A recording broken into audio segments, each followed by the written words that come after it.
শেখ হাসিনাকে নিয়ে উভয় সংকটে ভারত, তাকে ফেরত দেওয়ার আনুষ্ঠানিক অনুরোধ করেছে বাংলাদেশ। এখন সেই অনুরোধে রাজি হলেও ভারতের সামনে বিপদ, আবার প্রত্যাখ্যান করলেও বিপদ। দেখা দিতে পারে বিশৃঙ্খলা। অনলাইন দ্য ডিপ্লোম্যাটে প্রকাশিত the complex road to extradition will India agree to send Sheikh Hasina back to Bangladesh শীর্ষক প্রতিবেদনে এসব কথা বলা হয়েছে।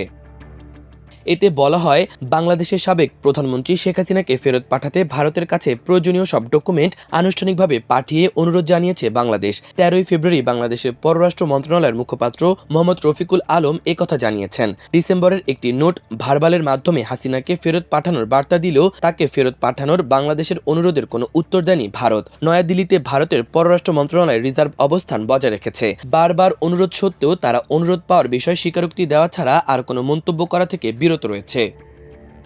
2013 সালে স্বাক্ষরিত বন্দি বিনিময় চুক্তির অধীনে শেখ হাসিনাকে ফেরত চাওয়ার বৈধতা আছে বাংলাদেশের। এই চুক্তিটি 2016 সালে সংশোধিত হয়। হাসিনাকে ফেরত চাওয়ার বৈধতা থাকা সত্ত্বেও বিষয়টি ভূ রাজনৈতিক ও কূটনৈতিক প্রেক্ষাপটে জটিল অবস্থায় রয়েছে। যদি হাসিনাকে ফেরত দিতে রাজি হয় ভারত, তাহলে প্রক্রিয়াটি ধারাবাহিক কিছু পদক্ষেপের মধ্য দিয়ে হতে হবে।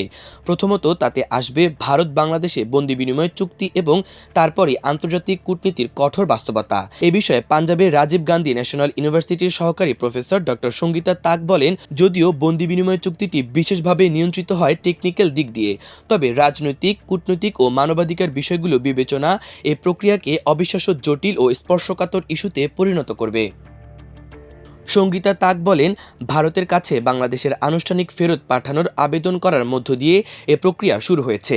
হাসিনার বিরুদ্ধে অভিযোগের বিস্তারিত বর্ণনা থাকতে হবে অনুরোধের সঙ্গে। সংগৃহীত নথির সমর্থন থাকতে হবে। এর মধ্যে আছে বিচারিক আদেশ, গ্রেপ্তারি পরোয়ানা এবং অন্যান্য তথ্য প্রমাণের বিষয়। একই সঙ্গে তিনি জোর দিয়ে বলেন, বাংলাদেশের এই অনুরোধের সঙ্গে অবশ্যই নিশ্চয়তা থাকতে হবে যে বাংলাদেশে তার বিচার স্বচ্ছ হবে এবং কোনো পক্ষপাতিত্ব করা হবে না। অন্য কথায়, অপরাধের নথিপত্রের বাইরে অনুরোধের অবশ্যই এটা নিশ্চয়তা দিতে হবে যে রাজনৈতিক পক্ষপাতিত্বমূলক বিচারের শিকার হবে না হাসিনা। এটি এমন একটি গুরুত্বপূর্ণ পয়েন্ট যা ভারত হাসিনাকে ফেরত দেওয়ার কথা বিবেচনা করার আগেই যাচাই করবে। এরই মধ্যে এসব বিষয়ের সবটা পূরণ করেছে বাংলাদেশ, কিন্তু প্রশ্ন হলো এরপর কি? একবার যখন আনুষ্ঠানিকভাবে অনুরোধ জানানো হয়েছে, তখন ভারতীয় কর্তৃপক্ষ পর্যালোচনা করে দেখবে চুক্তির সব বাধ্যবাধকতা পূরণ করা হয়েছে কিনা। বিশেষ করে প্রাথমিকভাবে এই কাজ করবে ভারতের পররাষ্ট্র মন্ত্রণালয় ও স্বরাষ্ট্র মন্ত্রণালয়। সঙ্গীতা তাক বলেন, বাংলাদেশের সঙ্গে যেহেতু ভারতের এরই মধ্যে একটি বন্দি বিনিময় চুক্তি আছে, তাই ভারত সরকার চুক্তি অনুযায়ী বিষয়টি পর্যালোচনা করবে। তারা এটা নিশ্চিত করবে যে বন্দি বিনিময় চুক্তি যথাযথ পূরণ করা হয়েছে। পর্যালোচনা প্রক্রিয়া যাচাই করে দেখা হবে শেখ হাসিনার বিরুদ্ধে যেসব অভিযোগ আনা হয়েছে তা আইনগতভাবে দুই দেশের ক্ষেত্রেই অপরাধ হিসেবে স্বীকৃত কিনা। এই ধারণাকে দ্বৈত অপরাধ হিসেবে দেখা হয়। ভারতীয় কর্তৃপক্ষ আরও যাচাই বাছাই করে দেখবে যে কোনো অভিযোগ রাজনৈতিক, সামরিক বা ধর্মীয় অপরাধের ছাড়ের ভেতরে পড়ে কিনা। এমনটা নিশ্চিত হলে তারা হাসিনাকে ফেরত দেওয়ার অনুরোধকে প্রত্যাখ্যান করতে পারে। এমনকি প্রাথমিক প্রশাসনিক পর্যালোচনা অনুকূলে থাকলেও বিষয়টি সেখানেই শেষ হবে না। হাসিনাকে ফেরত দেওয়ার বিষয়টি এরপর ভারতের বিচার বিভাগের পর্যালোচনার বিষয় হবে। সেখানে বিশেষায়িত প্রত্যাবর্তন বিষয়ক আদালত ফেরত পাঠানোর বৈধতা ও মেরিট যাচাই করবে। যদি আদালত দেখতে পায় যে রাজনৈতিক বিচার করার বিশ্বাসযোগ্য হুমকি আছে, তাহলে ফেরত দেওয়ার অনুরোধকে আটকে দিতে পারে আদালত। রাজনৈতিক উদ্দেশ্য প্রত্যাবর্তন বিষয়ক আইনের অপব্যবহার রোধে তা হবে বিচার বিভাগের অত্যাবশ্যকীয় সুরক্ষা। নিশ্চিত করতে হবে যে শেখ হাসিনাকে ফেরত দেওয়ার ক্ষেত্রে আইন অনুসরণ করা হয়েছে দৃঢ়ভাবে। ভারতের আদালত এবং নির্বাহী শাখা শেষ পর্যন্ত যদি প্রত্যাবর্তন প্রক্রিয়ার সিদ্ধান্ত নেয়, তাহলে পরবর্তী পদক্ষেপ হবে সংশ্লিষ্ট কর্তৃপক্ষ, সেটা হতে পারে পুলিশ বা কেন্দ্রীয় আইন প্রয়োগকারী এজেন্সি থেকে গ্রেপ্তারি পরোয়ানা জারি করা। সঙ্গীতা তাক বলেন, শেখ হাসিনাকে ভারতে গ্রেপ্তার করা হলে তাকে এমন একটি নিরাপদ স্থাপনায় রাখতে হবে যেখান থেকে তাকে বাংলাদেশের হাতে তুলে দেওয়ার ব্যবস্থা আয়োজন করা যায়। আইন তাকে আনুষ্ঠানিক বিচারিক কার্যক্রমের জন্য আটক রাখার অনুমোদন করে। শেখ হাসিনার পরিচিতি এবং উচ্চ পর্যায়ের জনগণের মনোযোগ আকর্ষণের কারণে তাকে ব্যতিক্রমী নিরাপত্তা ব্যবস্থা দিতে হবে, যাতে কোনো রকম বিঘ্ন বা পালানোর সুযোগ না থাকে।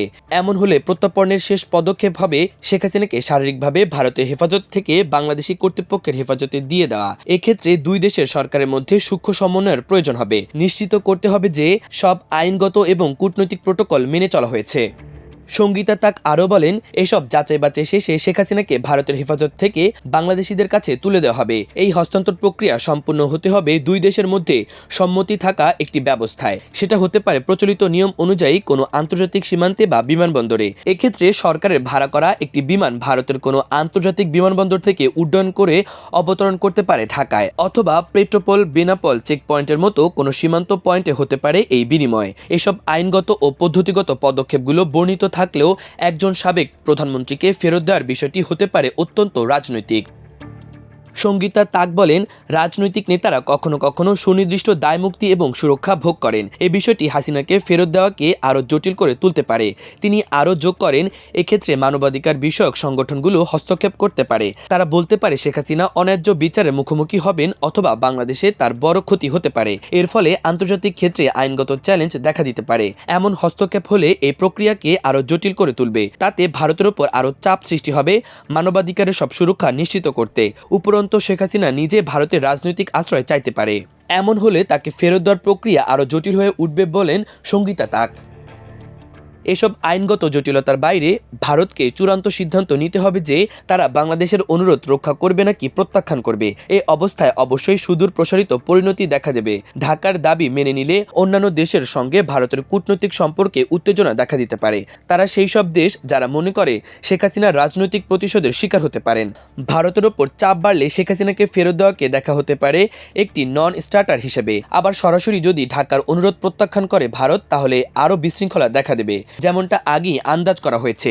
বিশেষ করে জাতিসংঘ মনসুন অপরাইজিং শিরোনামে সম্প্রতি রিপোর্ট প্রকাশ করেছে। তাতে শেখ হাসিনা ও তার দলের নেতাদের সঙ্গে আইন প্রয়োগকারী এজেন্সিগুলোর মানবতার বিরুদ্ধে অপরাধ সংগঠিত করার কথা বলা হয়েছে।